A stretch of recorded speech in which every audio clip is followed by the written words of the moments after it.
You ready to do this shit? Yeah. Alright, let's fucking torture ourselves.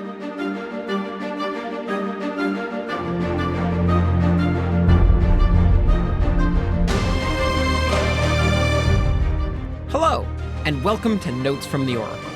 I'm Connor, and together with Jack, my co-host from Cabin 6, we're going beyond Half-Blood Hill to take a closer look at the electrifying mythology of Percy Jackson and the Olympians, Book 1, The Lightning Thief.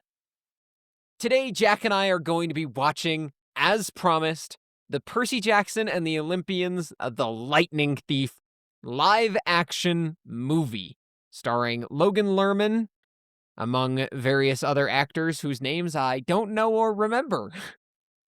Alexandria Daddario. There you go, I there's at love least one. you. We have promised for quite some time. We have teased that we were going to watch this movie, and it is finally time. Jack, how are you feeling after our, oh my god, it was an hour of tech troubleshooting? Oh, Connor, it was more than an hour. That's just how long we've been in Discord. We were in a bunch of other places before that. We got online at 10:45 this morning my time. So it's been 2 hours, actually. Oh no. I have been, just for the folks at home, watching Connor metaphorically slam his testicles into his laptop for about 2 hours trying to get this all to work. And with that, we are going to be watching the movie. Unfortunately, I could not get it set up such that I was able to record the movie as well. I may be able to get that put up on YouTube, so keep an eye out for it. I'll make a post on the community tab to clarify if that does end up being the case. You will be able to hear some audio from the movie, and we're going to maintain our usual audio-only format. So I suppose it's time to start diving in, but before I just hit Yeah. play on the movie, oh boy. I feel like all the tech troubleshooting has left me in a weird spot. I already wasn't excited for this movie. Yeah, it's definitely not off to it. This is an omen. We've experienced several omens already, which is honestly, if anything that this book has taught us, it's be aware of those. We should be going the exact opposite direction from the direction we're going right now. Sure should. Do you have any But predictions? all right, yes. Let's give some context for like what this we've talked a lot about what the book series means to us. Let's talk about what this movie That's a means great to point. us. That's a great place to start. So this movie came out and I was 10 years old, you were 11 years old. So we were kids. We were properly the general target audience for the book series and the movie. And I remember this was the first movie that I was really excited about seeing. Because as a kid, you just kind of go to what your parents take you to, what they think you'd enjoy. You might see some commercials for like trailers and stuff, but at least for me, I didn't remember being like, "Ooh, I gotta see this movie. I gotta go see this." And getting really enamored with a product to where I was like begging my parents to go to a theater and watch it. But this was it because I loved Percy Jackson. Like, they're doing the movie. This is gonna be awesome. I remember the Scholastic Book Fair happened, and they had these movie posters available, and I bought one. And I didn't have a critical eye because I was a dumb kid. I just was so hyped that I would be able to experience Percy Jackson on the big screen. So, this movie was the first movie that I was genuinely excited to see. This is also the first movie I watched where I was mad watching it, and I realized that films could be bad. Yeah. Jack, I echo a lot of your sentiments. I remember this movie coming out and I was so damn excited for it. So damn excited. And it was such a letdown. I truly wanted it to be this. I think, to put it bluntly, I wanted Harry Potter. You know, Mm. Harry Potter had its moment as books, and they were these momentous things. And when the movie came out, that was the definitive way for everyone to experience the joy and love that the fans had for this impeccable world and all of the world building, the characters, and everything within it. And then it was just so underwhelmingly bad. Mhm. We've talked about how we are looking at this as like, I have genuinely looked at recording this episode as like, this is torture. This is this is me willingly subjecting myself to torture. I'm trying to put the words on it because yeah, I'm with you. This is like the first time that I remember as a kid walking out of a movie and being like, wow, I feel actively bad for wasting my parents' money on this. Yeah, it's very like it was one of the first times that as a kid where I could safely say I became jaded.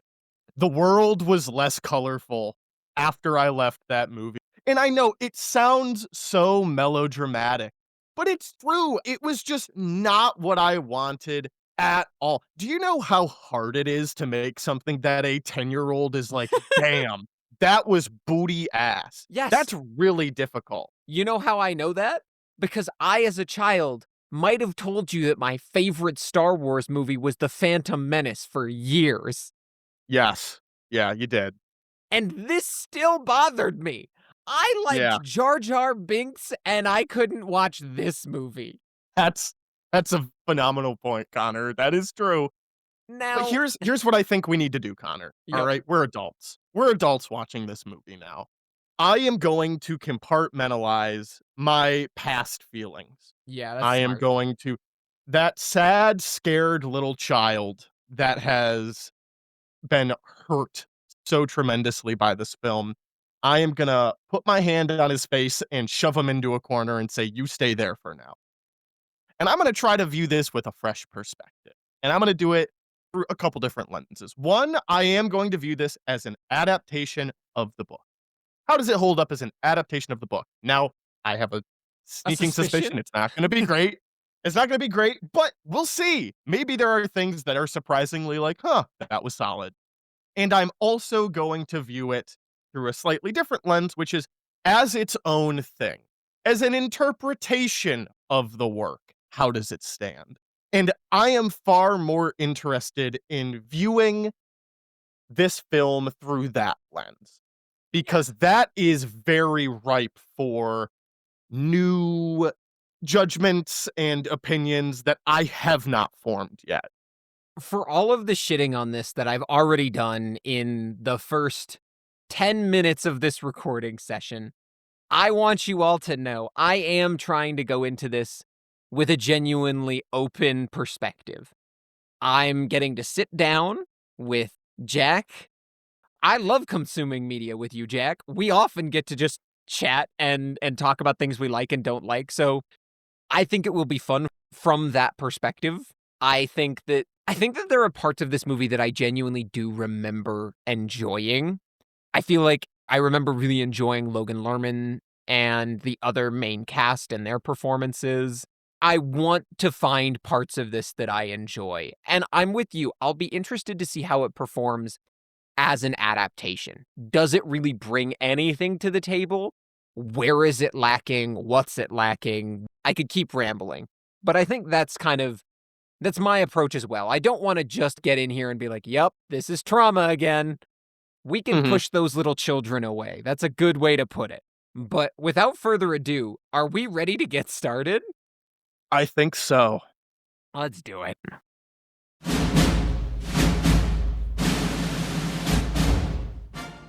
Fuck. I know, the It's 20th century fox crawl that'll never return. Yep. The waste now. Ah, celebrating 75 years. Congrats, 20th Century Fox. Too bad they'll never make it to 100. Chris Columbus made this? I caught that earlier. That's baffling to me. That the same That's guy who made, insane. yeah, such wonderful other movies, and then this. Yeah, because he's what, Home Alone, and he was the first Harry Potter, The first two first Harry two. Potters. Mm-hmm. Already starting with the Poseidon drop.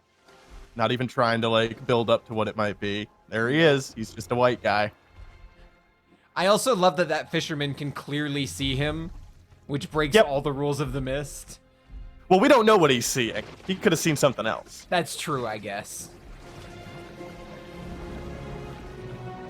He's aura farming. He's aura farming.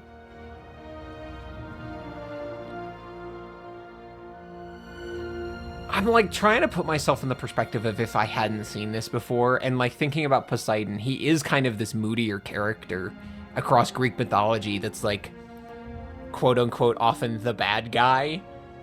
Mm-hmm. But in Percy Jackson, he's always supposed to be so laid back, so seeing him so fucking moody, it's really odd. Oh, yeah. He is just mugging for the camera. He's mogging all of us right now. Brow knit, jaw clenched. So we did some test recordings before this, and so we didn't catch my raw live reaction. I didn't realize Sean fucking Bean was in this movie. I Thunderclouds. completely forgot that he has been cast as Zeus. Yeah. We've got Boromir and the narrator from Civ 6 in this movie. That's insane. He must return the bolt to me in 14 days by midnight. Whoa. On the summer solstice. Well, that's different. Yeah, holy crap. Hold on, pause for a sec. Yeah, I was gonna say, we got some stuff to talk about there. Go ahead. So I was gonna say a couple of things. One, it is actually kind of neat that we're seeing the initial confrontation between Zeus and Poseidon, where it's like, what led to the deadline? What led to this conflict? That is kind of interesting, because that's not something we really get in the book. So that's neat. It's an interesting way to set this up. This movie does actually save ahead of time Chiron, because there has been no lead up over several months for the deadline. Zeus just said, you got 2 weeks, dog. Figure it out. You know what? Movie better than book confirmed? Fixed Chiron? Shit, might be based. The one thing that really bothers me here, and because you and I both talked about as one of our favorite chapters being chapter 19, where you get that really awesome, or sorry, not chapter 19, chapter 21, where you get the really awesome moment between Zeus and Poseidon, that it does feel a little odd for the two of them to be like grabbing at each other's coats and slamming one another up against railings. Because I feel like so much of the drama was, in a weird sense, the indifference toward war. We're both gonna sit in our thrones amicably and debate one another without ever touching our weapons before, all right, well, I'll go off to my palace, you go off to yours, and we'll do war from afar. There's a little bit more visceral nature here, and I don't know, we'll see. I don't know how I'm going to end up feeling on it, because I kind of like it. It paints the gods as more of these, like, fallible, angry creatures, as opposed to these logistical, indifferent gods. But I feel like a lot of where the narrative in the book ends up going is toward these indifferent gods who just don't give a shit about their kids. And, like, it feels very weird to see Zeus in particular taking such an aggressive stance so early in this one. Yeah, we'll let it cook. We'll see what happens. Or there will be war. Jesus Christ! Dog, you own the place. That was so unnecessary. You just blew a fucking door into little rebel bits. We see the fit, Zeus. I also do think it's a little... Okay. He puts the door back together. That's so extra. Okay. Oh, I forgot about this fucking opening crawl. This is ridiculous. Oh, man. Yep. So, for the folks at home, Logan Lerman, the eponymous Percy Jackson, is sitting underwater, just kind of smizing, looking around slowly. It's apparent that he's been down there for a bit. Also, just should note this, does not look like he is 12 years old at all. That is a full-grown man. How do you do it? I just like being in water. All right. One place I can think. There's a lot more understanding early on here. Grover's little Uh-huh. Yeah, no, he knows something. I definitely like it better when they don't know who he is, because then you get a lot more of the tension of like, oh, we hope he's Zeus. We hope he's Zeus. That is not Zeus. Hey, Mom, I'm home. Oh, interesting. So in this version, he doesn't live at the school. Hi. Hey, Mom. How was school today? Oh, good point. The usual. Hi, Gabe. Where's my beer? What a dirtbag. Supposed to magically float from the icebox and into my hand? Hustle. Oh, come on. You have to do that right here? It's disgusting. We're in a kitchen. Yeah, real charming you got there. Really. He's a lot more combative. Uh-huh. Like, don't get me wrong, Percy's a little shit in the book too, but around Sally? This is my house. You'll show some respect. Come on. Why do you stay with that pig? He smells like a Dude, He sleeps till noon. shout outs to Why do you stay what's his name? Joe Pantaleio? Pantaleano. He's been good. Phenomenal Gabe. You don't understand. I was thinking that little like light tug on the hair as he taps Percy's head against the wall, that was good. That was really plays good. up dirtbag really well. I like Catherine Keener as Sally Jackson too. I think that was good casting. I agree, and I don't mind Logan Lerman as Percy. In fact, I think it's not terrible casting. I think it just, unfortunately, one, he's too old, and two, why are they directing him to be such a dick right now? Yeah, I mean, he again, like you said, Percy's always been a shithead, but he is outwardly aggressive already. This is a lot more confident of a depiction of Grover, which I don't mind. I like the Yes. actor putting his own spin on it. But it definitely does feel a fair bit different, and I'll be interested to see if it holds up to the kind of really the strong core of the group that Grover provides in the novel comparatively. But Well, yeah, I mean, it totally undoes the whole dynamic of Percy thinking that he was protecting Grover. Come to find out, Grover has been trying to Protecting protect him. Percy, and then throughout the rest of the book will be actively protecting him. Mhm. So you're right. This Grover does seem a lot more self-assured, which is, I mean, antithetical to the entire character arc of Grover in the book. But again, maybe they're just doing a different thing. We'll see. Yeah, I suppose it does kind of undercut specifically like the reveal of all the Thalia stuff, and hey, the movie's never made it there, so Mhm. no harm, no foul. And Pierce Brosnan is Chiron. This is the guy. It's This so is the well- guy, Connor. I do always imagine Chiron as looking like old Pierce Brosnan. It does bother me a little bit that the stele that they looked at for the real Percy Jackson actually exists. And instead we're looking at made-up art that does not exist. Yeah, but Connor, now you know that Percy is like a hero, you know, like Perseus. Did you make that connection? That, so valid. No peanut butter and ketchup sandwich. Bad adaptation confirmed. Where is it? Whoa, hey. Ow. Did you get up there?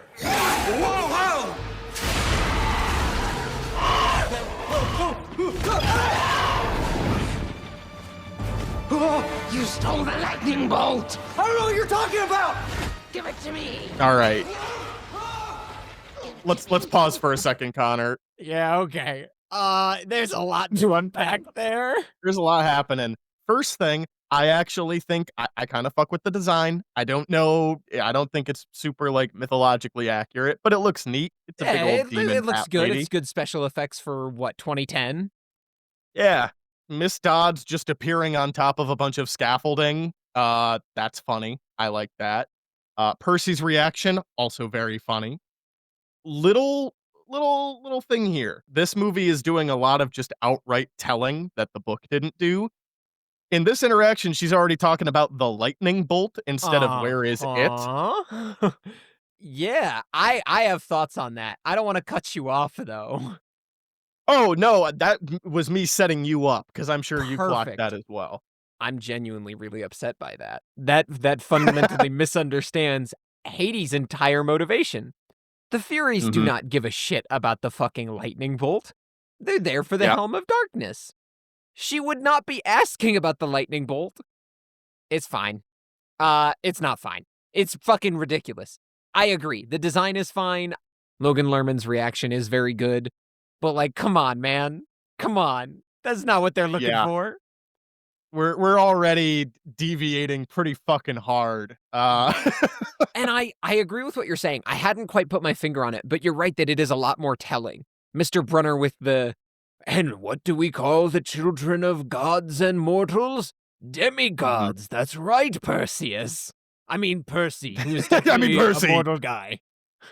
Yeah. Like, it's a lot more ham-fisted. We're skipping over all of chapter 1, basically, just to get straight to this, which is fine. We don't need that much of chapter 1.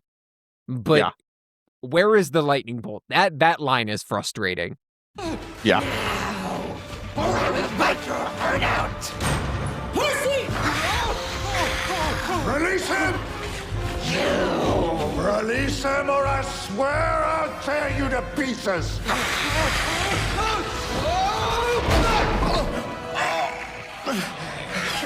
Another point in favor of Chiron. That's an effective Yes. Chiron. Look, Camp. Look, I'm standing right here. If they think he's the thief, there's nowhere safe on heaven and earth for him now. Percy, take this to defend yourself. It's a powerful weapon. Guard it well. Classic line. In times of severe distress. Here it comes. This is a pen. This is a pen. You know what? I'll give this movie a few points. All of that was really good. Phenomenal. Yep. Pierce Connor, Brosnan I going, have- like, serious. Fantastic. I've decided, because we talked about this, I had these thoughts in my head of like who Chiron was, and he was supposed to be this incredibly consummate, wise leader of heroes and mentor for centuries and eons, whatever, right? And he had his shit in order. Like, if Chiron was on it, shit was gonna get taken care of. Honestly, dog, it might be because of this movie. This is a really decisive, heroic Chiron. This Chiron embodies the traits that you would expect him to impart onto heroes, as he's both threatening and menacing, but immediately turns toward Percy and is like, you're gonna need this. He gives good orders to Grover. Man, so far, this Chiron is definitely the best part of this movie. 100% he is. Yeah, and it's definitely a part that's better than the book. And I'll put it out there. This is a pen. Great line. That's funny as hell. That's funny. That's funny. Yeah. I don't like she was asking me about a lightning bolt. Like, dude, it was 30 seconds ago. Less than that. Yeah. Uh-huh. Why do you sound so unconfident? Just sound incredulous. She was asking me for a lightning bolt. Like, how the fuck could I have stolen a lightning bolt? You're mortal. Anyhow. Yeah, I mean, also, they didn't say, at least maybe I don't remember, but I don't think she said you stole it. I think she's just like, where is the lightning bolt? That's true. So I don't know if he just made that, he just deduced. He's like, yes, of course. I feared for my life, and I've also determined she thinks I stole the lightning bolt. I must be the lightning thief. Name of the movie. Title card. Can't you see she's servicing me and my friends? Hey, don't All talk right. about my mom like that, you bald-headed freak. Still game. Ooh, all right. Oh my. Jesus Christ. So Gabe immediately resorted to physical violence. Yet again, this version of Gabe absolutely deserves what he gets coming to him. Yeah, it is interesting that again, they're working with less time. They don't have a whole book. They've just got one movie to really hammer home that this guy's the fucking worst. So instead of dancing around the idea of, Gabe might be abusive, they're just like, no, he is. He is physically abusive. Honestly, I don't mind it. And I also like I don't Grover either. immediately taking action with the crutch slam on his foot and then slam the other one into his dick. Way to go, Grover. You know what? I'll take that. Yeah. Yeah, this Grover is just a totally different character now. Confirmed. He's just straight up heroic all the time, actually. Put my mother down! Percy, go! You're safe inside the gate! What can I do? Notably, the Minotaur not wearing underwear, Yeah, what the hell? hanging full dong. I do like that we've had confident Grover the whole time, and now that the monster's actually right up close, he just fucking stops while Percy gets battered goes- around. Goes, oh fuck. I mean, what is he gonna do? I don't know, man. It's not like he's right next to camp and still awake. He could run in and get help. That's true. The fact that there aren't people immediately trying to help is kind of fucking insane. Yeah, this is right by the border. It's Also, literally way right cooler at with it. Percy. Yeah. This is where I think you really start to see Camp Half-Blood and be like, this depiction feels wrong. You know? Yeah. This depiction feels really wrong. Whoa! Guys, watch the arrows! Newcomer, hello! Gosh. Look, man. Remember all the myths about great gods and goddesses? Well, they're not myths. Look, remember what Mr. Bruner said? Sometimes they come down to Earth and they fall in love with mortals, and then they have kids. Dog, there are so many campers. And they're all so old. They're all adults. Yeah. They're all ripped and old. In the world. This looks like some sort of a cross between a genuine military encampment Like, wow. and a really aggressive LARP. See, in this place right here. Who's that old guy in the background? Wait, there's an old guy back there just talking to somebody. Who the fuck is that? That's the Camp Old Man. Of course. Yeah. When he's not a satyr because he didn't have horns, so he's just an old guy in robes walking around. They also have several regular horses. Because your brain's hardwired for ancient Greek. There is just an old guy. What the fuck is that? Yeah, that's what I'm saying. There's just an old fat guy. And people with whole ass beards? This is crazy. Still, That's what I'm saying. those are your natural battle reflexes, man. I They kept you alive in your fight. kind of hate everything about this. Yeah, nothing says, hey man, the target audience are people between the ages of like 9 and 15. Let's make sure nobody in this magical camp for kids is under the age of 18. This is where you do most of your battle training. Now that is beautiful. Pause for a sec, Connor. This shot right here, that is Camp Half-Blood.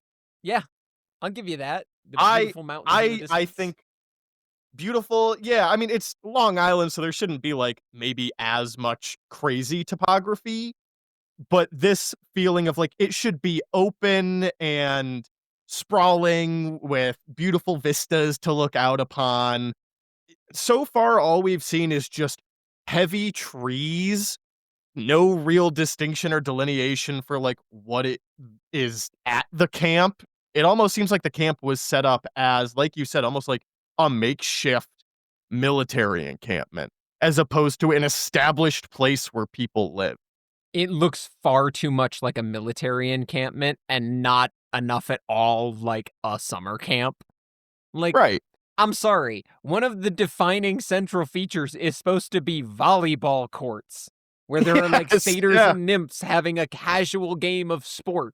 And so far, we've only seen people rushing around as though there is a battle happening, each one Yeah. fully armed and in armor, and not a single person just like enjoying summer camp. And even Hanging now, out. Annabeth is over there, and I know we're about to get introduced. I'm sure they have sparring practice. Why is every single fucking person we've seen sparring? Nobody's just like studying ancient Greek. No Aphrodite kids hanging out and doing their makeup. I think it's because we're once again delving into this is a totally different depiction. I have to imagine it's because they are quite literally preparing for war in the next 13 days. You know what? If they specifically say, Chiron said something big is coming, a war is on the horizon, I will cut slack. If anything else happens, I will not cut slack. But I mean, it's still though, this is not a good depiction of what makes camp so fun. Yeah. So they're already ruining it. It doesn't matter if that is the actual prescribed Reason or solution to this whatever. problem that we've stumbled into, the rationale behind it. it's still missing the entire point, which, Yeah. I think we're going to say that a lot throughout the rest of this movie. Plus, no climbing walls, 0 out of 10. What's her name? She was squashy like a bug. Her name. I'm into that shit. Athena, the goddess of wisdom. Hi, Alexandria. Keep it moving. Keep it moving. Come on. Uh-huh. That choreography fucking sucked. Ah, and a bunch of other centaurs that aren't supposed to be here. That's right. They're supposed to be in Florida. That's... You remember, Jack. Uh-huh. That's where centaurs belong. Is that Mr. Bruner? Come on. Whoa! Whoa! Mr. Bruner? In my world, I'm known as Chiron. Are you recovered? Am I recovered? You're not in a wheelchair. You have... A real horse's ass. I apologize That was good. for hiding my true form, but I need to keep an eye on you. I hope you'll forgive me. Come. Everybody's breathing so heavily. I know. Looks like they filmed this in fucking New Zealand. Oh, Mr. Percy, I want to go back to Camp Half-Blood. The daughters of Aphrodite. Okay. Grover is horny as hell, going over to presumably skinny dip with the Aphrodite cabin. Again, nobody in this camp is under the age of 18. Oh, so they were concerned with mythological accuracy. That's right. Oh, they're just dropping Percy straight off at his cabin? This whole place is mine? Yeah, that's crazy, huh? They're just like, we know you're the son of Poseidon. Here's your cabin that has no walls. Enjoy it. See, I did think that was something they were going to have to do after you open the movie with Poseidon and Zeus having their conversation so brazenly. Yeah. But yet again, it shows a real fundamental misunderstanding of one of the most important themes, which is that idea of familial relations and the way that the gods treat their children being a genuine fucking problem. Child to be born to one of the big three. You're very powerful. A threat. A threat? Who am I threatening? Poseidon's brothers. Zeus and Hades. That's why Names have power. Be careful. odor master smell of your blood. See, and I was thinking about how it's actually really good that Chiron is actually fucking explaining this pretty clearly. Yet Yes. again, competent Chiron here. I wish I'd known. She sacrificed so much for me. Now she's gone. Why am I even here? You're here because you're in jeopardy. Everyone thinks you're the lightning thief. Look, I did. Title card. Dun dun dun. Once again, unfortunately, this is an audio-only podcast, but I do want to point out this movie does look pretty good. It makes me so sad. This is like not even a movie that looked particularly great compared to other movies that came out at the time, but we really have lost the art of just cinematography and filmmaking Yeah. for the average film. I want to take you. Like, Chiron's walk with his horse legs is a little disjointed, but all things considered, the setting that they've chosen, like the set, everything about This is commendable. the way that the actual horse legs are depicted outside of like some of the movement is pretty good. The costumes don't make any sense for, the novel they're based on, but they are good. They're fun. Even beyond that, I can tell they're actually out fucking side. They're not on the volume, the sound Nah, stage. that's or whatever. crazy. They're all standing around in blue walls. That is sarcasm. Way more than me. Look, trust me, where do you get killed? Wait, what? What? Oh, we're jumping straight to capture the flag. That's really interesting. You and I both talked about how this chapter really benefited from a lot of the stuff that led up to it, and we've gotten none of the Percy being an absolute fucking loser. Yeah, he's also not the underdog because we know going into this that he is like one of the most powerful people ever. Percy Jackson. And he's gonna need a team. We'll take him. I'm Luke, son of Hermes and camp leader. Not necessarily in that order. Where's your helmet? That's funny. Good That line. is good. Kyron, you still got your wheelchair? Kid's gonna need it. You're Connor, man. I'm messing with you. Smile a little bit. It's good for you, kid. Anybody got an extra helmet? Please pass it up. Pause for a second. Pause for a Pause second. there Not for only you. You're because welcome. Alexandria Daddario is, I know, just absolutely looks maxing right now with the wind blowing through her beautiful auburn locks. So a couple of things. One, we're only now getting introduced to Luke. Mm-hmm. That will have ramifications. But honestly, I like this guy so far.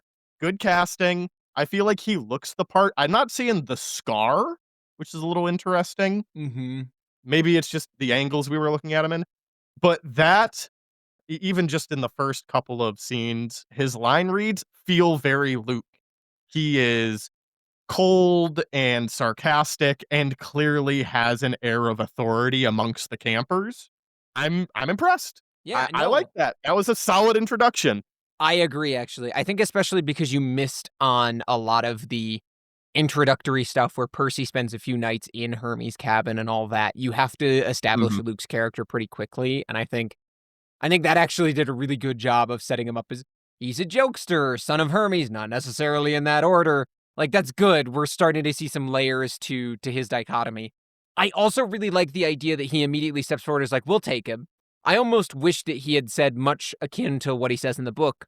Hermes takes all travelers and misplaced folks, because that really leans into what makes him an effective twist villain. And so far, they're doing good with it. It just doesn't quite hit as well when you skip over everything that happens before camp does capture the flag. Yeah. No, the characterization is good. It's just they haven't given literally any of the buildup to make it satisfying. Yeah, it's just missing all of the in-between. Steady! Steady! No! Is Annabeth on the opposing team in this version? That would be fucking crazy. That would be insane. Okay, so Annabeth Super is on the other team. Ah, yes. My mother. True warrior of wisdom. We don't need Take the helmet off. helmets. I Need know. room for all that thinking. That's right. Brain too big. Maybe we're both wrong. So they just replaced her Okay. role with Clarice? Oh my god! Yeah, holy shit. She is maiming. She is Yeah. maiming Percy. Annabeth's about to lose dessert privileges. She sure is. I mean, God, I did not expect her to just slice him open like that.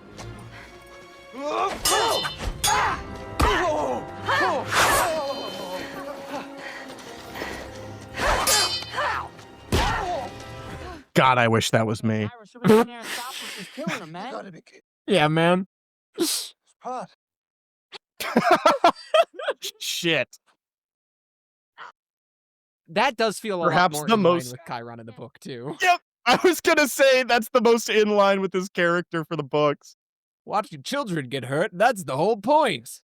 This is the best part. My God, she's gutting him like a fish. Yeah, Jesus Christ. That is interesting. She really is just taking the role of Clarice. Like, fully. Annabeth filling the role of Clarice is very weird for a couple of reasons. One, she's not the type of person who would just bully Percy. That's weird. I think It's bizarre.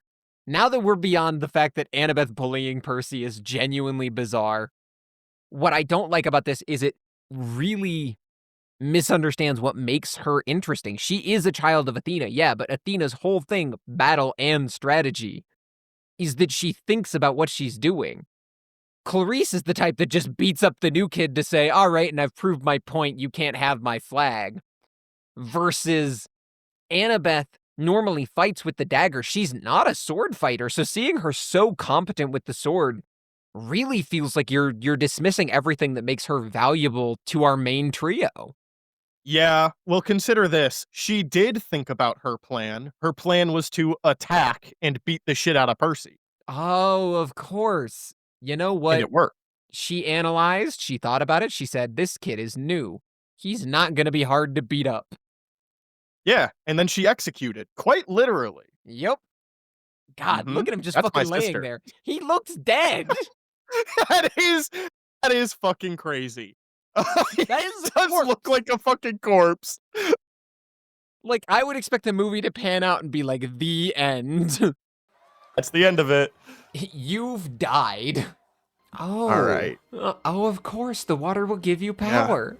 The water's gonna give him powers, and he knows that because of the voices in his head. Yep. Also, like, he's just doing this fucking Wing Chun Muay Thai, just elbows. He's just elbowing. It's a lot of swinging.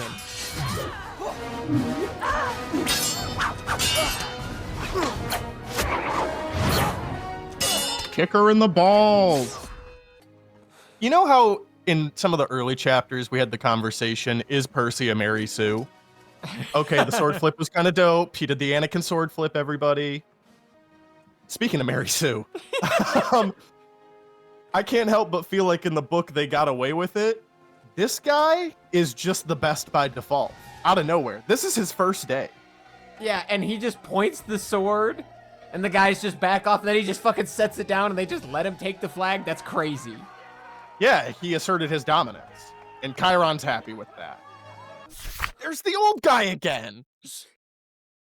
He's roasting a whole ass pig. Why is Maybe there that's an supposed old to. guy? Maybe that's supposed to be Argus. If that's their depiction of Argus, I'm gonna cry. You know you could have killed me out there? I could have died if I was normal. But you aren't. I get the sense that you don't like me very much. It's possible. I mean, our parents hate each other. Wait, they do? Mm-hmm. I definitely have strong feelings for you. Just haven't All decided right. if they're positive or negative yet. Well, you let me know, and you figure it out. They'll be the first. Ah, I hate that. I really hate that. Yeah, all of that was bad, actually. It was just, I'm cringing right now. You know what? I don't think that's the worst thing we've seen. I think they're more close to like the age of teenagers. This is teenagers flirting poorly. I can excuse that. It doesn't make any fucking sense. It doesn't feel like the Yeah. correct characters. But if this was just a teen rom-com, I'd be like, sure, that makes sense. I could see this being on Disney Channel. Mm-hmm. Yeah, I guess. Yep, you're right. I'm still viewing this as an adaptation. And at this point, that I just gotta stop. That perspective that I said I was gonna have, that's gotta go totally to the wayside now. We've lost it. I'm viewing this as its own work. Uh I I hate that trope so much. agree. I hate that it's not even necessarily enemies to lovers, because there's been no buildup, nothing whatsoever. Percy I- just comes in and everybody's like, you're the most powerful and you're the most fuckable and everybody wants to be with you, even the nymphs. And now Annabeth is trying to get in your pants. And it's like, come on, man. It really feels like there should be any additional moment where we get like a moment with Annabeth without Percy around. And I understand the novel centers around Percy and his experiences, but we obviously get much more of that. The movie has shown that it is not afraid to break from Percy's POV to show us things like Zeus and Poseidon. Could we have not taken 30 seconds of this movie to have a moment with Annabeth, like, talking to Luke and being like, who is this kid? Oh, didn't you hear? He's a son of Poseidon, one of the big three. That's it. That's all it would take. And then even this interaction makes somewhat more fucking sense. All that she has done so far is shown that she's, I guess, cool. She's like a sword fighter lady. And that she's the woman. She's the girl. She's the love interest. Those are her roles. She's cool, but not as cool as Percy. And she's the one who's, there's clearly going to be a romance. It just does such a disservice to the character that I really, really enjoy. And even as an adaptation or its own interpretation, That is just the laziest, like, fucking path of least resistance you can do with a female character.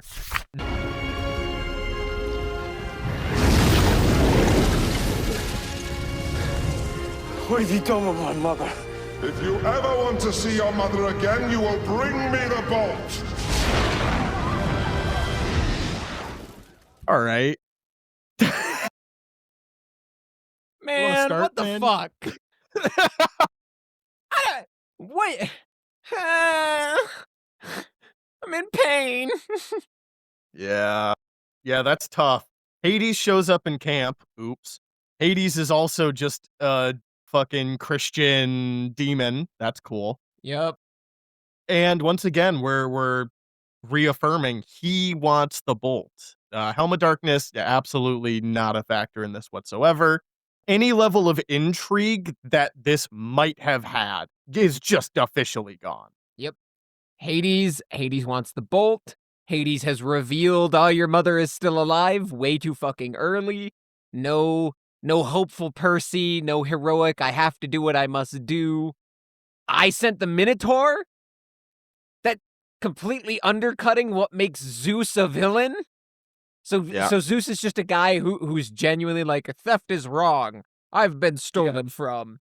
Damn it, and if I don't get my thing back, I'm gonna start a war over it, but respectfully, in 14 days to give you enough time. Yeah, and also, what you said, why is that just Judeo-Christian Satan? What the fuck? Yeah. I wish I knew. Karen, I have to go get her. Percy, you don't have the bolt. Look, I'll tell him the truth. When he realizes I'm not the thief, he'll release her. No, you cannot negotiate with Hades. When he finds out you don't have the bolt, he will kill you and your mother. They took that line from Annabeth, that you can't negotiate with Hades. They gave it to Chiron. And I feel like it makes a lot less fucking sense when you give it to Chiron, because Annabeth is, at some degree, still naive. She's a camper. She's the same age as Percy. In the book, she's 12, right? She would have a very black and white worldview. That's a lot of what Annabeth has, right? That's why she doesn't live with her parents. She has this very clear-cut view of what is right and wrong. You can't negotiate with Hades. Chiron is supposed to be smart enough to go, you shouldn't negotiate with Hades. Not, can't do it. Sorry, bud. Yes. Yeah. That's a good catch. Very good catch. I mean, obviously, sometimes you have to mix around the lines, but... We will do everything in our power to bring back your mother. Well, it's because they have to strip away anything interesting from Annabeth. So that way Alexandria Daddario can have more scenes of just kind of, staring into the camera with her piercing eyes. Of course. Not saying anything. Yeah, I'm going for a walk. Oh, for a walk. I'm coming with you. No, Yeah. I'm going alone. No, I'm coming with you. No. You're being followed. I like Grover following Percy out. I like this version of Annabeth who's also refusing to just let them go. What a sleeper. Oh, yeah, well, I just realized there are no Camp Half-Blood t-shirts. Yeah. Oh my God, yeah. Percy, that's all I've ever done is train and train and train. I've grown up here. I've only been in the outside world a couple of times. And I've never had the chance to go in the Okay. Yep. Right, we could Once pause again, let's strip even more interesting stuff away from Annabeth. I take exception to the idea of, I haven't really been out in the real world all that much, which I guess, is core to a certain degree to Annabeth's character, but she's already lived a lot of life prior to Camp Half-Blood, where she's, run away from monsters and traveled across the country. So, I don't know. I feel like they're mitigating her backstory with just that line. Also, Again, I won't stand for the Oracle erasure. What the fuck is this? Oh. No Oracle? We have spent no time at Camp Half-Blood. The time that we have spent at Camp Half-Blood has been just so boring. So fucking boring. It's been a military We know nothing encampment. about... Yeah, it's just so forgettable. All of the interesting aspects of camp and the different small little details and the magic is just totally sapped out of this place. None of it exists. The different campers don't have important roles. Who knows who any of these people's parents are if they don't make it abundantly clear and just tell you in the scene, I'm son of Hermes. You know what? I gave that line some credit earlier. I take it back. That was lazy and boring. Mm-hmm. There's no Hellhound. That strips away more of Luke's character. If you're not gonna glaze Luke, why are you even doing the book? Maybe I'm biased, but I'm pretty sure that's the whole point. That's what I just Hey, spent man, I 40 agree. to 48 hours of content making. So true. I don't love these motivations at all. This feels really cheapened. I'm gonna need my experience. Good point. No, it's not Grover. You two really want to come. Yes. Also, Grover wanting to go is fascinating. that is fascinating. I agree. Yeah. And I get it. But in the book, obviously, he was a lot more trepidatious of like, hey, man, I really want to, be an actual seeker. But, dog, I don't know that I can do this quest, This is a lot. His motivations feel a lot more authentic. Oh, we've got Luke playing Xbox 360. I also like that Luke is playing online, which means that there is an internet connection. You know what? If there was ever a safe place to use a phone, I suppose it would be inside the camp's magical borders. Yeah, maybe. Why is it in a dusty old box? I was just thinking the same thing. Oh. Flying shoes? Mm-hmm. Why the fuck is Annabeth in such wonder and amazement at this? And Grover. The only one that should really be shocked at this is Percy. Yeah. To miss him. Look underneath the other one. Which, reminds me, you guys might need some extra protection, so, my favorite shield. You might want to take a step back. My favorite shield. Here you go, guy that I actively want to die. Yeah, but it's cool. Hey, thanks, Luke. Hope that doesn't undercut any important character development for anyone in book 2. One thing. You see my dad on the highway to hell? Yeah? Kick his ass for me. All right. Okay. So we've deviated as far as fucking possible from from the book. It's just shredded. It's shredded in the corner right now. They said, you know what? We're just gonna kind of do our own thing. Persephone's pearls, Connor. Is there any mythological backing to that? What, you don't think that that's real? You don't think that and the magic map that takes you exactly to them seems like good writing to me? It just makes sense. Also, and correct me if I'm wrong, why the fuck is Persephone in the underworld right now? Whoa. Do you mean to tell me that there's like a whole world-defining myth about this woman only being there during specific seasons, and those specific seasons being the ones where nothing grows because she's, the goddess that makes things grow, and her mother is also the goddess that makes things grow? Jack, I'm trying to keep my cool, man. I'm gonna blow my fucking lid.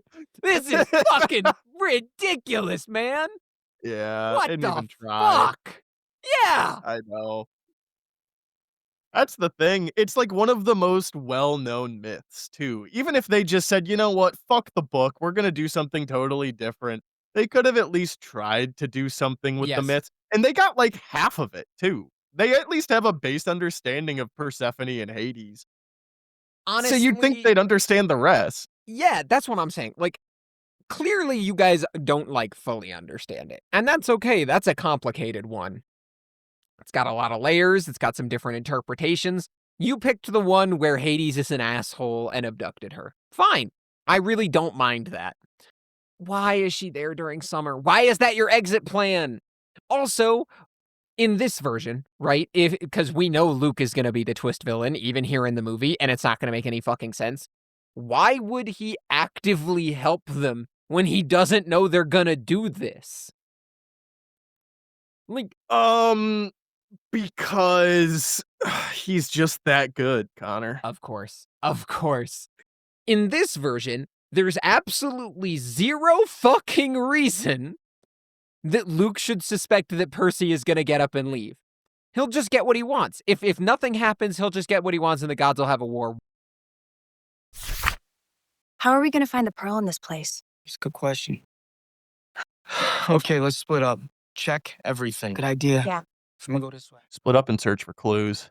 Good The idea, protector Percy. and the child of Athena, both saying, yeah, that's a great plan, Percy. You know Yeah, what? let's all just separate. Not to just continue rewriting the movie, but it would have been so much funnier if Percy was like, let's split up, and both of the other two of them were like, that's a fucking terrible idea. Why would you do that? Where are we? We're in Medusa's lair. In a body! We're lost! We'll never leave! Don't move. Hi, Uma Thurman. Well, this is a fabulous surprise. It's so Really hitting those S's. to have such young visitors. Now, how are we supposed to fight something we can't look at? We can look at a reflection. Percy being smart. Good idea. Once again, taking something away from Annabeth. Yeah, there's a lot I of will say- Annabeth character stripping. This is iconic. Using the old shiny iPod Touch back as the reflective surface, that shit is classic. That's pretty good. Oh, good. The magic map tells us where to go next. Yeah, they're going to Nashville now. Remember that part of the book? Remember when we spent time in Nashville, Tennessee? Now, I may have forgotten both how the U.S. is laid out and about a poodle, but I'm pretty sure they never went to Nashville. Yeah, they also have a car now. Oh my Or a god, they're truck, I falling should asleep say. behind the wheel? Jesus. Yeah. They really did miss the themes of the book. None of them were wearing seatbelts. They're not wearing a seatbelt. So true.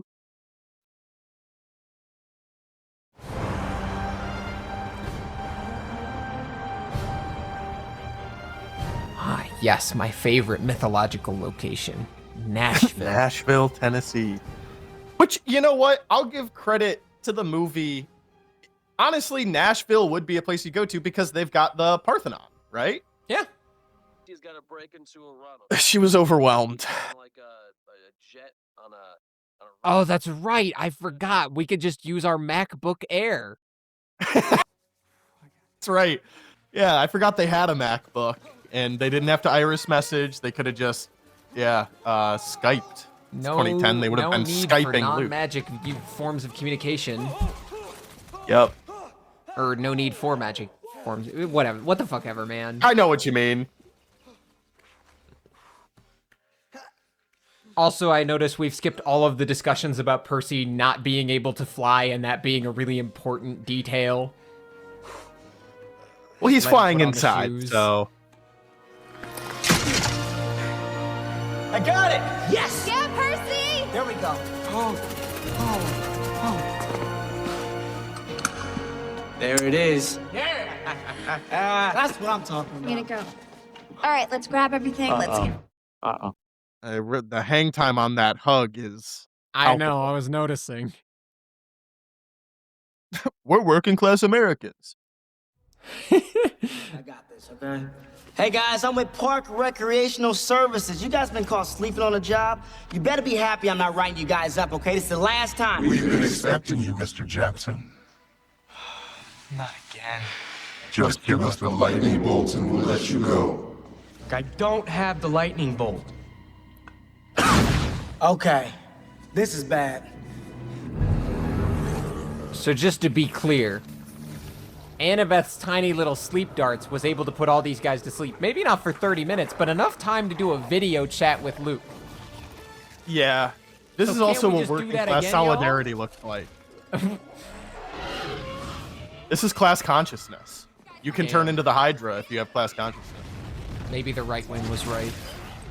I totally forgot that this happened in the movie. I gotta be honest. I may as well have never seen this before. Man, I knew this was coming. I debated preparing notes on the Hydra, but you guys are all just here to watch us suffer. We'll be talking about the Hydra and Sea of Monsters, don't you worry. I couldn't bring myself to do any myths today. That's fair. And you know what? I feel like this doesn't deserve myths. It doesn't. It doesn't. It clearly doesn't fucking care about them. Also because Hydras don't fucking breathe fire. But it clearly is breathing fire right now, Connor, so what's the deal? I think Maybe you're wrong, Connor. Ever think about that? I swear to God, if we're gonna get to the section where I do the Hydra myth, and I'm gonna be like, oh no, I'm an idiot. Yeah, man, I'm sure that solved the problem. I just killed that thing. Killed it? You only made it worse. What are you talking about? Percy, when you cut off one Hydra head, 2 more grow back. Mm-hmm. Mm-hmm. Where did she get that bow and arrow from? So she's packing a crossbow, sleep darts, and a bow and arrow. Holy shit. A lot of water coming from that water fountain.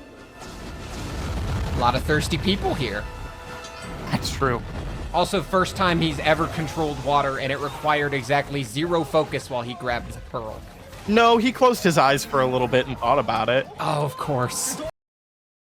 All right, credit where it's due. Within the confines of this movie, using Medusa's head to beat the Hydra is incredibly smart. Yeah, I agree. Ugh, that's nasty. Yep, that was amusing. Could tell you really enjoyed that. Yeah, what gave it away? Well, you said that was really amusing, and you wouldn't have said that if you didn't actually believe that. Man, Breakfast special, $2. Man, the past was fucking crazy, huh? 2010, things were so much better in 2010. Too big to fail. Let's go. Oh no. Oh my God, man. No, all of that scene is honestly, it's fine. It's not that bad. It's an okay fight scene. It's got some decent action. I like that we get Percy finally being able to control some water, but I feel like there should be, if you're gonna do the stupid voice in his head nonsense, do anything that's like, well done, Percy. Use the water. The water is your strength. Anything at all, because I also think that we're not gonna get Water World in Denver. I think we're kind of leading through that right now. And that's in the book where I think Percy really starts to be like, I'm the boat guy. I camp. I learned I can talk to boats. So he talks to the boat. And that's where he like really comes into his water powers. So it feels really cheap to just have there be no acknowledgement of just, I pulled it out of the water fountain. All right, moving on. Let's go, guys. Oh, God. Here it comes, baby. It's unfortunately iconic. Every time We're I hear tripping this song, balls I think now. of this scene. Really? Yes. Wow. Guys, why don't we stay here for a while? That sounds like an amazing idea.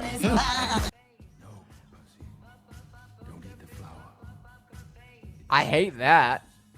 I really hate that. We spent so much time talking about how it's so cool that Percy has this devoted motivation. That's what pulls that's him true. out of this. And it's his own self... You know, it's his own personal mission, his idea. It's his willpower. Willpower, thank you. That's the word I'm looking for. And here he's just got somebody whispering in his ear going, hey, quit being an idiot. I really need your help. They're making the Lotus Casino much more of like a malicious entity. It's so much more sinister. Yeah. Whoa, what are you doing with that? Don't eat that. What? We have to go now. Funny condom hatter, I riot. Oh, Riot it is. damn. All right. Burn it all to the ground. That was my last straw. That's crazy. Percy's like, I'm gonna fucking murder this guy. The living are not permitted here. Die and come back. I gotta be honest with you, man. You really sold me on the idea of Charon as this interesting sleazeball of a character with a fun voice for him and everything. This is really disappointing in comparison to the genuinely funny and intriguing character that you get in the book, who's like, I'll make you wait another fucking 1,000 years. I don't give a shit. I'm tired and overworked. And this guy's just like, I say nothing. I burn your money. Yep. Yeah. Hey, he's just a ghoul, which is so interesting because I feel like out of anything from that book, the sleazeball Charon who's like bartering and being like, yeah, give me a raise, would fit really well with the dialogue and the humor that this movie is trying to put. That's what I'm saying. It really would. Man, I feel like this actor, the way he's been playing Grover, look, is it book accurate? No, but you can tell he's trying to bring something to this movie. And I'm kind of here for it. I'm kind of here for it. And they just took an amazing fucking moment from him with this character. And like, I like that they keep Percy's ingenuity of, oh, we can use the golden drachmas. Thanks for telling me, man. You burning money. We in a recession. Not a reason. Burning money in a recession. That's true. That Throwback is good. 2010. But like, they've also taken away all of Percy's charisma with the slowly dropping the coins on the table. Uh-huh. So this is, once again, Judeo-Christian hell. Everything is on fire, fire, brimstone. No river of the underworld. What is all this? A scrap heap of human misery. Lost hopes and dreams. Wishes that never came true. That is a direct quote from the book. I'm fascinated that they kept that specific detail. Brief pause, though. Who says that in the book, Jack? I know it's not the quiz episode, but who says that in the book? Lost hopes and dreams. Who said? Well, they were talking about the. Yeah. I'll just tell you. Who says that? Yeah, it's Annabeth. They've yet again taken a line from Annabeth and given it to someone else. Shit, you're right. Piece of wisdom or insight, they have just fucked off to other characters. Sure, of course Charon would know that. He doesn't give a shit. Yeah. That's his whole thing, is he literally gives zero fucks about people. And so Annabeth has to be the one who's like, oh my god, this is all of humanity's hopes being washed away with death. And it is this insightful moment where she's suddenly realizing the gravity of their situation beyond just abject horror. And Percy gets to have this moment of like, oh my god, you're right. And it brings them closer together. And you have, oh my god, actual romantic character development between these characters instead of just longing looks. And here, they give it to Charon. Why would he explain that to them? What the fuck does he care? Because, don't forget, Alexandra Daddario's one role in this movie is to just look beautiful. And if she talks, she might not look as beautiful. God, yeah. You know, she's doing a great job, though. You just keep mogging, Annabeth. Also, I'm genuinely really pissed that they're not in a river. Yeah, they're just kind of floating through the sky. Yeah, and he just takes them straight to Hades' door. This is just hell, as you said. That's really frustrating. We miss all of the, you know, the stuff getting to here, which again, this movie's done a bunch of already. But once again, it just fucking strips and scrubs all of the stuff that makes this place interesting away. Picks the weirdest fucking moments to take itself too seriously. But hey, we knew that Hades wasn't going to be done right from the moment he showed up at camp as just the devil. As the devil. That's Steve Coogan? It totally is. Why the fuck is comedic actor Steve Coogan playing rockstar Hades? You have your father's looks. Always the lucky side of the family. Wait a minute. You're Hades? Yes.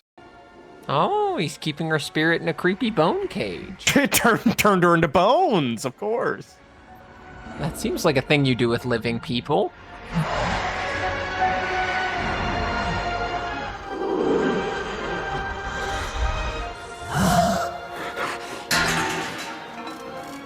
Percy! Oh, wait a minute. That's how they're doing it? Oh, that's lame. That's how they did it. It's in the shield. That's why the shield mattered. Also, maybe this is a CinemaSins thing. I do like how he was literally bludgeoning the fuck out of the Hydra with that shield, but him lightly dropping it on the floor is what busted open. Oh, yeah. Also, maybe it's just me, but the depiction of it's really fucking lame in this version. I mean, it's just a big old lightning bolt. It's cooler once it extends to its full size, but when it was in the shield, like a little bit of lightning. Oh, also, now we know it was Luke. Luke all along. We put that together. He rigged it. Mm-hmm. I'm staying because I'm gonna protect. Grover, come on. I just realized, I know you mentioned that the Oracle thing was totally skipped over. We also just never got the prophecy. Mm-hmm. And we also have an instance where Sally Jackson is back, which again undercuts Percy's willpower of saying, I know what the right choice is, even if it goes against my own self-interest. Mm-hmm. But he doesn't have to do that because Grover's just giving himself up. And Sally's not protesting at all. She's actually pretty cool with this. That's what I'm like.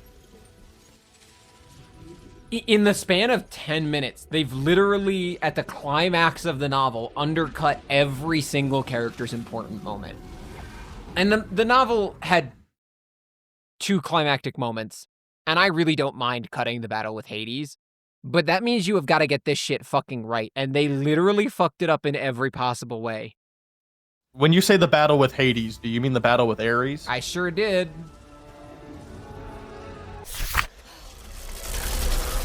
Luke, why do you want a war of the gods? Oh, we're asking this now. Control. Yes. Control. They've been in power for too long. I say it's time for our generation to take over. Remold the world in our image. A world of new heroes.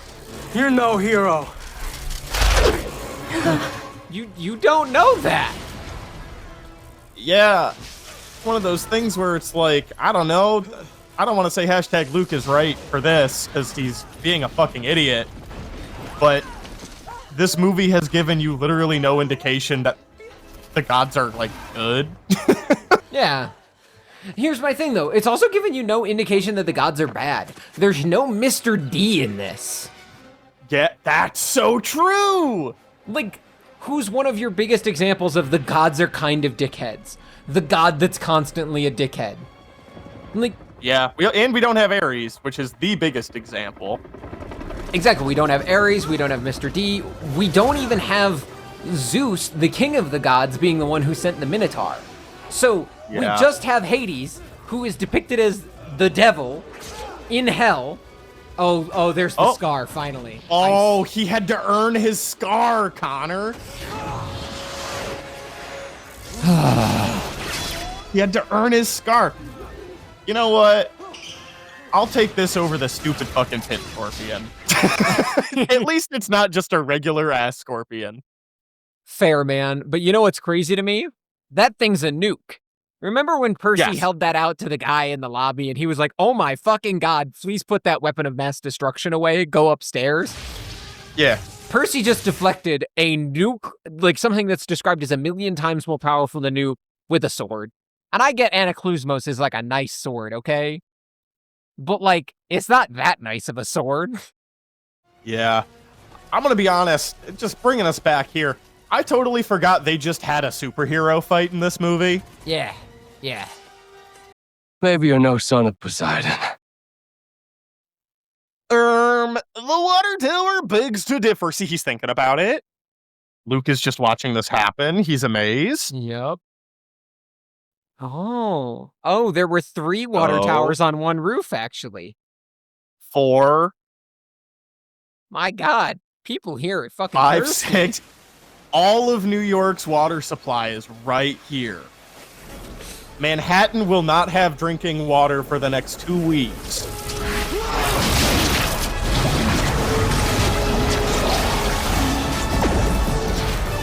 He's electrocuting himself. He's drowning. Oh, we got a shot for the trailer. Yep.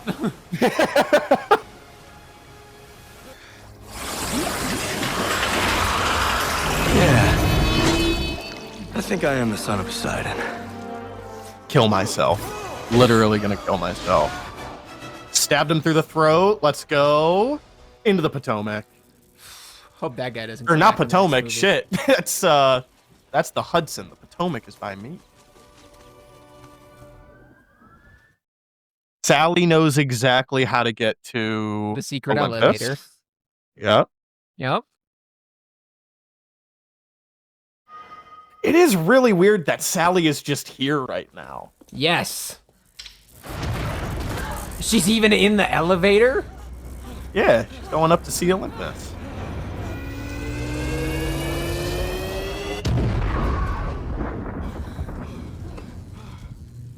That's kind of neat.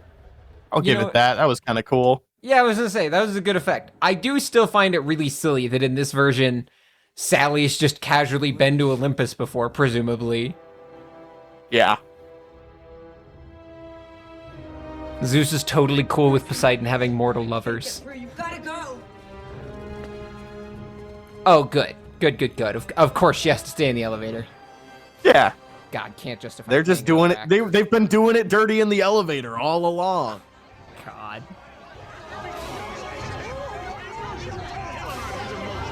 Silence! Hi, Sean Bean.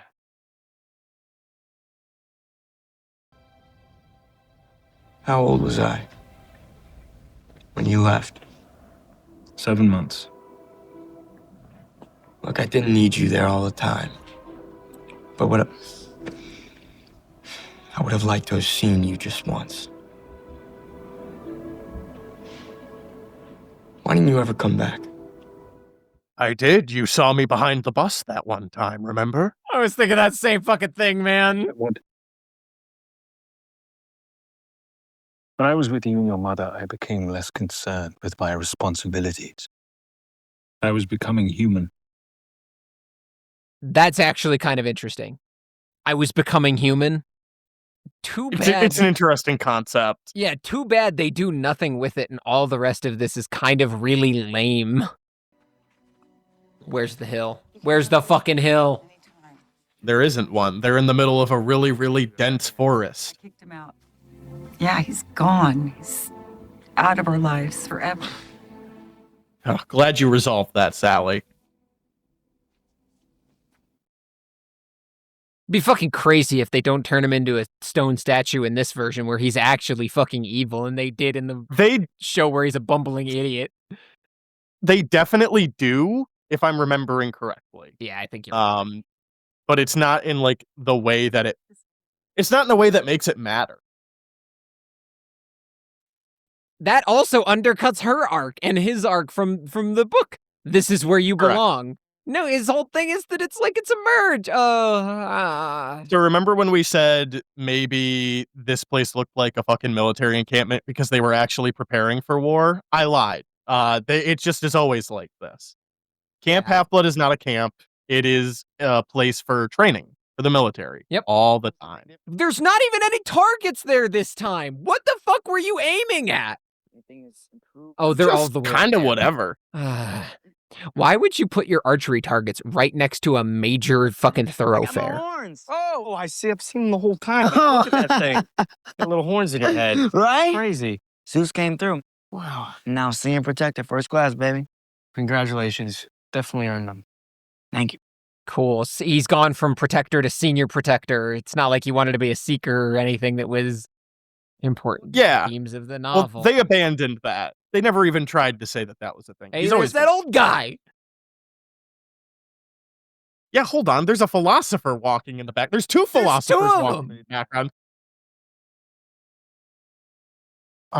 Which is why you're my favorite student. You can receive all the training in the Man, this Chiron really was goated. You have to follow He was. grace under pressure. God, he was wasted on this version of the story. Uh-huh. Time to train. Go suit up. You might be a big shot on Olympus, but down here you're still just one of my students. That's so good. Yeah. That's such a good characterization. Oh my god. Wow. That was so much worse than I thought it would be. Not of a movie, but for me personally. Yeah, Connor, I'm not gonna front. That was ass. All right. Oh boy, there we go. We're done. We did it. We never ever have to watch that piece of garbage again. In case it wasn't abundantly clear, folks, Connor and I did not like that. On its own merits as a movie, I feel like it really fails. It is not compelling. The characters are exceedingly shallow. Some of the set pieces are kind of cool, but as a whole, it is a 2 out of 5 stars in my books. There is really no reason to watch this film. And as an adaptation, it can't even really be considered one. It really does feel like somebody skimmed the book and said, "I got it." And then they waited a couple of days, and then they're like, "Wait a minute, I skimmed that book. What do I remember from that?" And then they started writing the script. I can't believe those idiots forgot about Gladiola the poodle. Who would do such a thing? No, but genuinely, I mean, as a movie, it's fine. I think 2 out of 5 stars is probably roughly appropriate. I think even to say that it's not entertaining isn't correct. It's entertaining enough. As an adaptation, you are not required to adhere plot point by plot point, page by page, or line by line to the book. As an adaptation, your job is to capture the spirit of the thing, which does include important details like the themes. It does include important details like the characterization of the characters. Honestly, I think one of my biggest fucking issues, Grover is okay. I think that actor did well with the script he was given, and I think he made it interesting and his own. And I'm more than okay with that. I thought it was good. I thought it was entertaining, and it kept me intrigued to be like, oh, I can see how this Grover is different than the Grover we've seen in the books. That Annabeth could have been completely removed from the movie, and the movie might have been better for it, all except that it wouldn't have had a love interest. Like, that's it. Yeah, man. In terms of the main cast, I agree. I think Logan Lerman does actually a pretty good job Yeah, at being he's fine. Percy. An older version of Percy. I don't mind the different character that Grover takes on. I think Brandon Jackson is the actor's name. I couldn't remember it. But Brandon Jackson, I think, does a good job at making it his own thing Yeah, as absolutely. being this kind of strong-willed, competent, he's not a seeker, he's a protector. And for the most part, in terms of him being the comedy relief at points, I think does a pretty decent job. There were a few parts where I genuinely chuckled. I'm like, that's funny. Does it really make sense? No. Could any other character have said that and it been probably a bit better in terms of staying consistent with the character? Yeah. But, beggars can't be choosers, I guess. I cannot abide by the character assassination for Annabeth. I think, one, just the whole concept of casting a 25-year-old to play a character who isn't even trying to be close to 12, but let's say closer to 17, just doesn't really work. I felt like I was watching full-grown adults the entire time. And they did not allow Alexandria Daddario, who again is a really good actress, to do fucking anything. She does nothing. Not a damn thing. And you're so right. Not only did they strip her of stuff that's interesting and kind of combine her with Clarice, they actively took things that she could have done, like she was in the scene for it, and just gave it to other people. Character Which is assassination is bonkers. the only way to describe it, because exactly. When they combined her with Clarice, especially when you're going with this older, edgier take, it's like, is that completely antithetical to Athena and Annabeth's character as a daughter of Athena? Absolutely. But if nothing else, you have completely removed anything that made her her. I truly believe that if they just replaced Annabeth with Clarice, people would have been like, wow, that's actually pretty true to Clarice's character. Fucking crazy that they cut Annabeth out of this movie, one of everyone's favorite characters. But at least they got Clarice right. Like, truly, cut out all of the love interest stuff, and that's what people would have said. I cannot believe the number of times where they took her genuine moments of cleverness, of wisdom. They took the moments of wisdom from the Daughter of Wisdom and just gave them away or removed them entirely. Yeah. It's baffling. It's baffling. It's also shocking how little chemistry the actors seem to have with each other. But even Percy and Grover, yeah, they're friends, but there were very few moments in the film where I felt like they were properly bonding or bonded. It almost felt like they were genuinely just friends that met in a class, and we're like, "Oh, well, Mhm. we're stuck together." It doesn't go any deeper than that. They are You a know half what? step above acquaintances. You know what moment really sold that for me as being incorrect? And, like, obviously, everything that happened in Hades' palace is, again, basically antithetical to the messages that the book wants to give you. But the moment that Grover says, "It's okay, I'll stay," and Percy doesn't say, "I cannot let you do that. You're my Yeah. best friend," and Yep. instead goes, "Oh, sick, man. Me and my mom are gonna leave now. Fucking bye." Yep. Like, I know. And also Annabeth again saying fucking nothing during that entire interaction, just kind of being set dressing. dude, she didn't It say a word in Hades' palace. Period. Full stop. Yeah, it's also abundantly clear that Grover and Annabeth have 0 history together because they had no chemistry. I don't wanna say they had no chemistry, like, when they interacted, there was nothing there. They didn't interact. There was one scene. There was one scene where they interacted, and it's the one where Grover goes, "See? 2 against 1," and that's it. Uh-huh. When they're leaving camp. That is the most that those 2 characters genuinely interacted with one another, and it's fucking appalling. Yeah. It fails so much at being Percy Jackson. It Yes. is if that is the bar by which you measure, didn't need to be a good Percy Jackson movie, it just needed to be a Percy Jackson movie. It is, at every single fucking turn, undercutting itself, doing it improperly, and refusing to let the characters. You have a book full of shit that informs you what these characters are like, and you chose to do literally fucking none of it. Yeah. And the only times that that was in the movie's benefits were Chiron, who is legitimately phenomenal. I've said it before, I will reiterate. I am saying with the utmost confidence, this movie is why I remember Chiron being that way. Man, this movie is the reason you remember Chiron being competent and Right. intriguing, and, like, he depicts this very positive masculine vibe of, like, Yes. I'm not gonna let your head get too big, you're still my student, you still need to do what you need to do," but, like, God, Pierce Brosnan I does an know. amazing job at every single opportunity. He genuinely turns Chiron into such an effective and interesting character. Yeah. And I think that's part of what really makes me sad about this is, like, the pieces were there. You Oh, yeah. could have made a version of this movie that wasn't absolute garbage. Luke being like a smarmy asshole who plays games in his cabin, fine. But you know what we didn't see? Any other Hermes cabin campers. Why is Luke so pissed? I bet it's because of overcrowding and all these issues, and Mhm. we just see literally none of it. He's got enough space in there for 2 TVs. 2 TVs. That's a really good point. We've talked about this.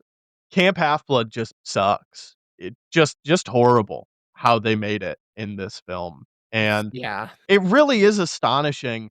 Like, as a kid, the concept of people being older than me, like, most people were older than me.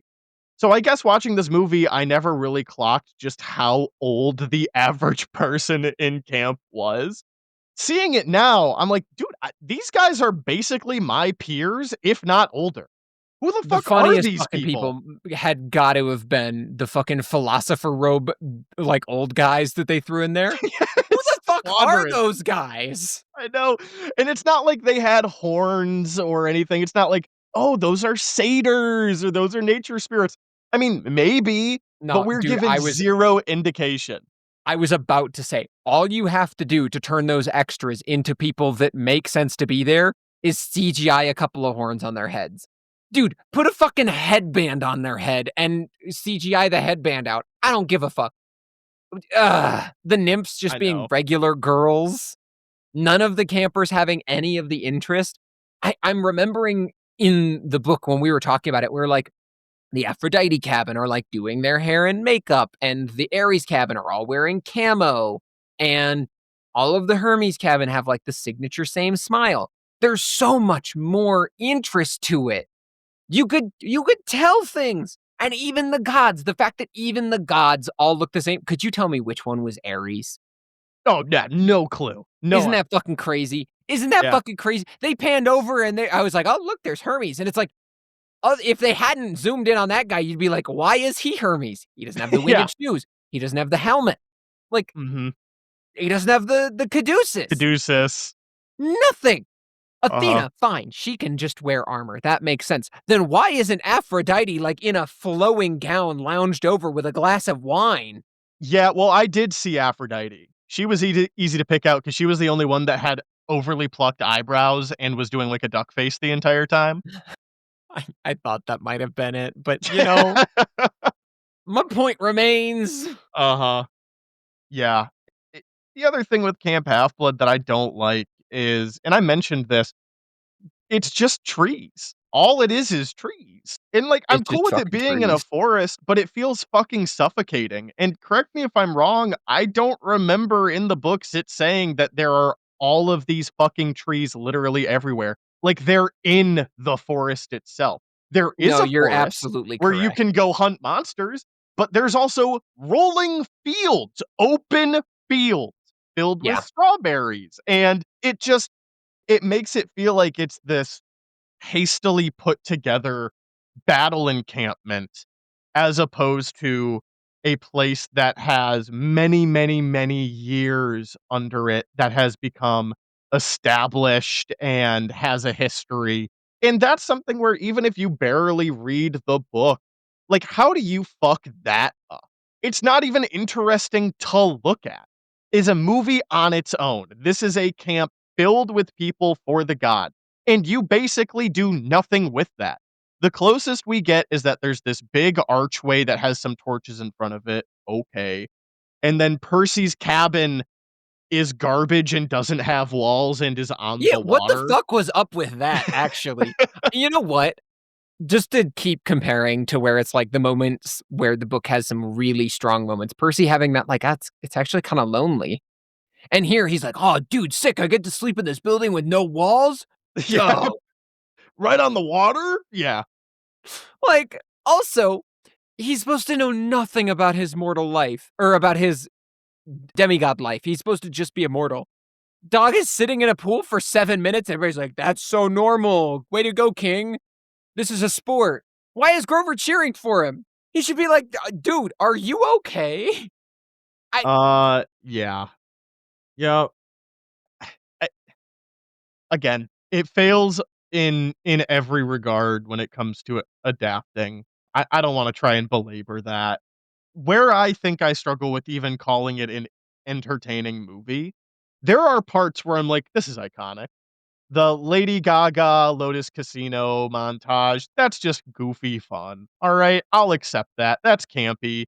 Using the fucking iPod to to look at Medusa, it holds a special place in my heart. It's just such a fucking relic of the times. Yeah. But as a whole, this is a movie where, and people are gonna say, "Well, that's just every story." But I mean it in the sense of, this is a movie where something happens and then we move on, and then another thing happens, and then we move on, and then this next thing happens, and then we move on. It You know doesn't what? build off of itself. That is exactly it. The problem, I can narrow the problem with this movie down to one object. It's that fuck ass map. Yeah. It's that fuck ass map because look, the sword, it feels cool. It's a person gotta have a cool magic item to fight with, you know? The pearls, they at least go through the effort of saying, these are Persephone's pearls. Are they mythologically accurate? Absolutely the fuck not. But at least they had the decency to tack somebody's name on them. Mhm. The map? Luke didn't go, oh, my dad left this map once. Literally nothing. They did not come up with a reason. He just said, take this map. It'll show you exactly where to go. Yeah. Yeah, he was too busy pulling off them fucking 360 no scopes to explain where the map came from. Oh my God, It he also, was. again, pointed this out. We do not know how he got the Master Bolt. There is, because in the book, he stole it while they were there for the Winter Solstice. Winter Solstice, yep.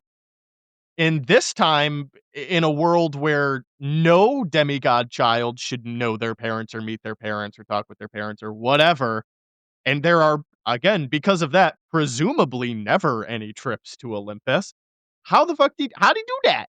How in what world does it make sense that he got his hands on this thing? Jack, didn't you hear? He told us. He said, "I'm the lightning thief."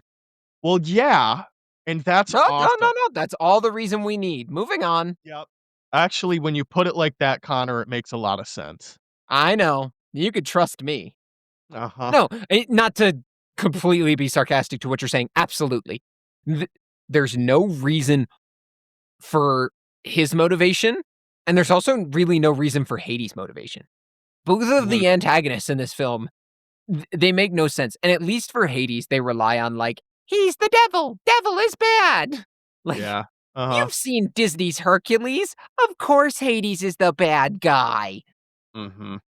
But, like, they neglect to give the villains any motivation. And I'm not a proponent of your villains must always have a reasonable motivation. Thinking about the book, do I love Luke because I genuinely think he has an interesting motivation that is understandable? Yes. But I also really enjoy Ares and Zeus, who are just dickheads. Like, they don't need to have a reasonable motivation. They just need to be motivated to do evil. Right. Yeah, well, I mean, Hades' motivation was that he wanted to be king of the gods. And you saw how shitty the underworld was. It's hell. So he wants to get out of there. Is that explained? Not really, outside of him saying, "Now I'm the king of the gods." Yep. But what more do you really need? You're so right. What more do I need in a movie that I'm supposed to engage with and think about the characters and how they make me feel?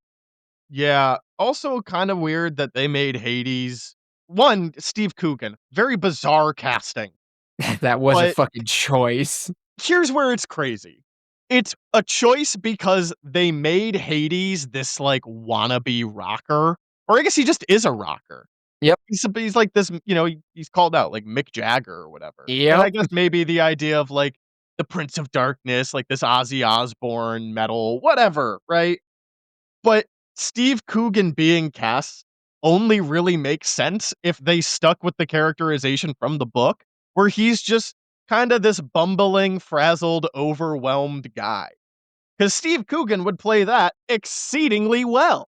Yeah, and instead he's left trying to be cool as, and I mean no offense to him by this, as a guy who just doesn't look very cool. Yeah, just a profoundly uncool person. Yeah, just an underwhelming individual. Yeah. Like, I don't know, man. Obviously, we have issues. But it is impeccable to me that I think in this entire movie, it never fails to fuck up an important character. Zeus is bland. Poseidon is bland. All of the gods are bland. You have, as we said, Chiron and Gabe Ugliano, who, and I hate to say this because truly those guys did put on incredible performances and they brought those characters to life in a way that I think might make them my definitive depictions of those characters. Mm-hmm. But like, God, everything else, man, it's so disappointing that this movie ended up the way that it was. It could have been such a smash hit. Yeah. No, I Even mean, if you're you right. did go through the effort of aging up the characters.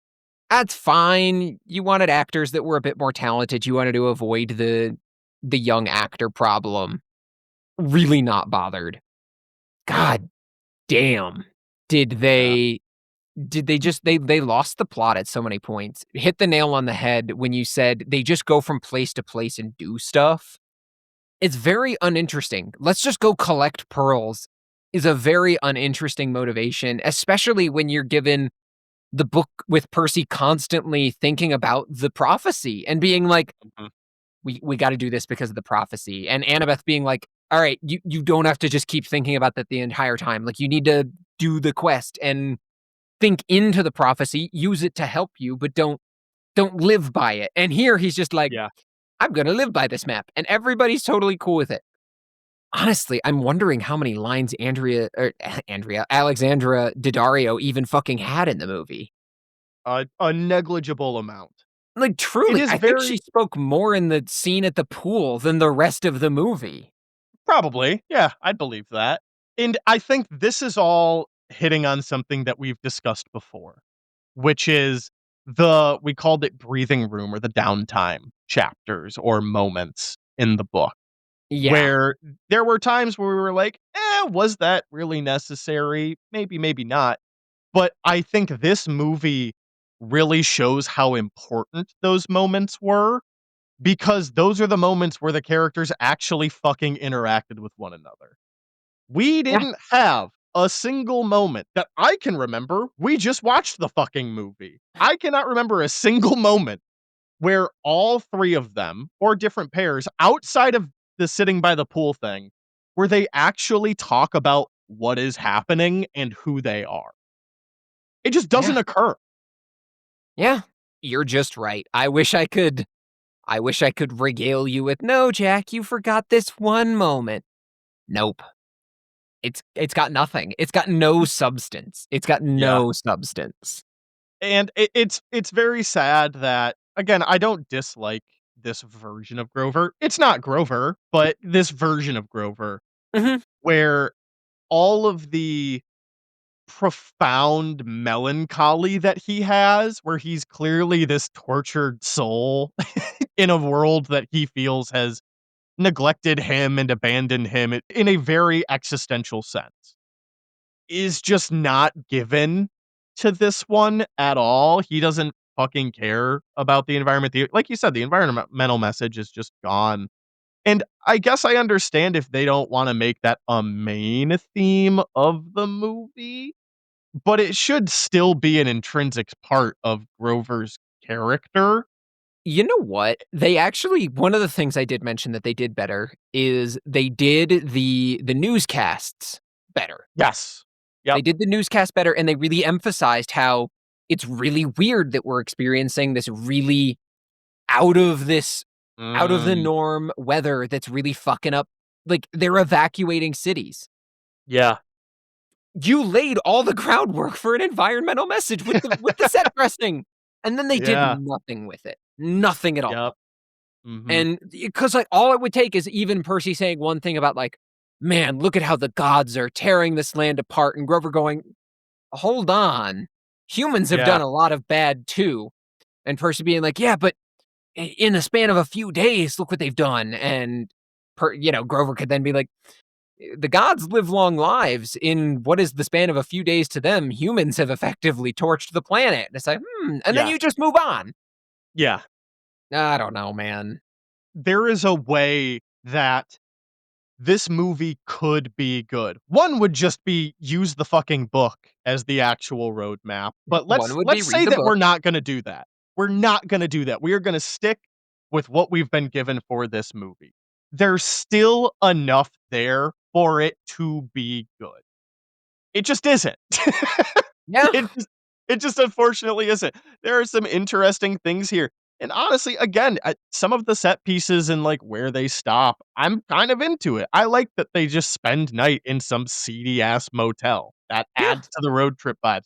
I like that they stop in some diner where you can get a whole ass breakfast special for $2 in Oh, like man. rural Tennessee. That's neat.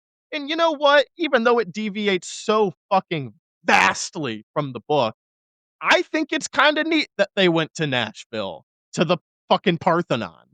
Yeah. Again, I'm almost more astonished that that didn't happen in the book. It's really not a bad moment. It's just the way they justify going there and why they go Yes. there. That is all of what doesn't work. Truly, I think if you just gave this film any level of motivation, it works so much better. And Yeah. you know what? This is from, again, two people that I think constantly talked about how we were like, it's so important that Percy has his mom as his motivation. But we never got to see any of the value of that. You know what I mean? Yep. There's never that, "Hey, I understand that this isn't working between like us and Gabe and trying to give you reprieve." There's never the "You're pushing me away," and she's like, "I literally send you away so that you don't have to deal with Gabe, so that you can Yeah. be safer." It takes away all of the things that make Sally interesting, which removes all of the reasoning for Percy wanting to just find his mom being interesting. Mhm. And so you're left with this very hollow film with hollow motivations. I said I liked the casting of Sally Jackson. I'm like, I Mhm. look at Catherine Kiever and I'm like, yeah, that's how I imagine Sally, or a version of her at least. But she does nothing. Nothing. And what's crazy is they brought her up to Olympus, and I, in my mind, because I didn't remember what happened at this point, really thought that they were going to use that as an opportunity to reunite Poseidon and Sally, because it's Mhm. very clear in this version they spent a lot more time together. Mhm. 7 months. Yes, that's huge. That's That's a huge. huge deal. But, Yeah. like, on top of all of that, I I keep coming back to that moment in Hades' palace. In the book, Percy says that he knew that if he left his friends and saved his mother instead, she would never let him live it down. She would be disappointed in him, disapproving. Yep. And he does it in the movie, and she doesn't so much as open her fucking mouth. I know. Which is, again, crazy. One small change, and it's fixed. She says, "No, I have to stay. You guys go." And then when Percy says, "Oh, Lord Zeus, my mother is still in the underworld. She sacrificed herself." That's a great moment for Poseidon to speak up and be like, "Wait, what the fuck did Hades do? Mhm. Excuse me?" It would help build up some level of, again, the inter-sibling relationship, or maybe even some level of camaraderie between Zeus and Poseidon, where Zeus could be like, Dog, we'll get her back." Like, Hades tried to do some underhanded shit. It didn't work. He's an asshole. I command thee she return," or whatever, right? Mhm. But it's just any opportunity to have something interesting, it's like the movie said, "No, no, we don't want that, actually." It almost feels like they went out of their way to make it not interesting, which is just so Yes. confounding. Yes. Dude, yeah. I mean, God, do you have much more to I'd be talking in circles and belaboring the same points. I know. I do hope people enjoyed listening to us bemoan how not great this is on several levels. And I also hope that people have had their fill of us bitching and moaning about a piece of media for long enough that we can go back to actually enjoying this property again. Yeah. Oh boy, am I fucking glad to get back to the books after this. Yeah.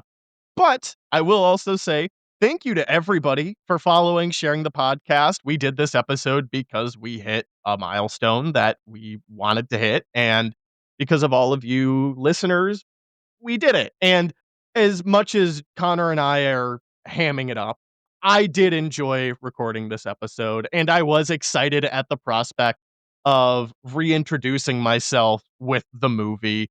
And I'm just glad that we got the excuse to do that. So thank you to everybody at home.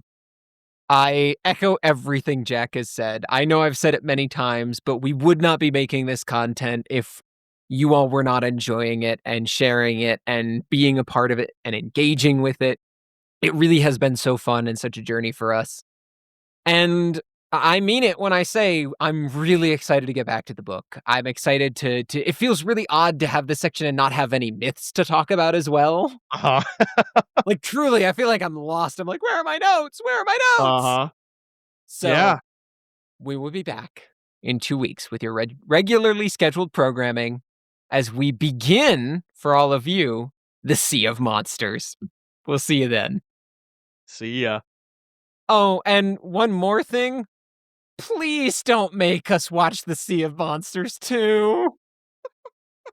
Get us to 1,000 followers. We get to 1,000 followers, we'll do Sea of Monsters. No! Thanks for listening. If you enjoyed this podcast and want to support our content, please be sure to leave a review, share with your friend, and follow us on all your favorite podcast platforms. Until next time, this has been Notes from the Oracle.